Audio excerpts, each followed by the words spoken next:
чет өлкөгө жашоого сен өзүңдү кантип көндүрдүң? Башында мен атайын деле каалап барган эмесмин, жана муктаждыктан улам Муктаждыктан улам. жаралган.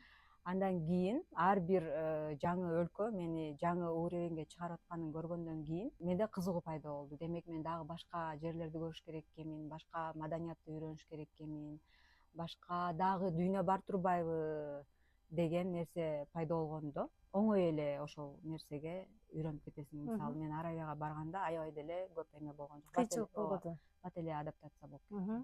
Ысыкка, тамак ашына, элдин мүнөзүнө кыйналып болгон жокпу? Андай деле болгон жок. Себеби менде эме болду да.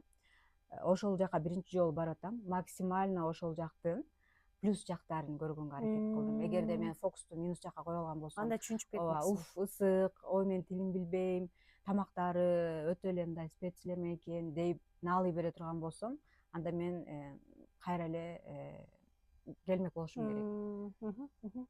Тескерисинче мен только плюс жактарын көргөнгө аракет кылдым. Бул мага Кудайдан берилген бир мүмкүнчүлүк, болушунча мен жакшы жерлерин үйрөнүп алайын, көрүп алайын деген үчүн мага оңой эле болуп кетти.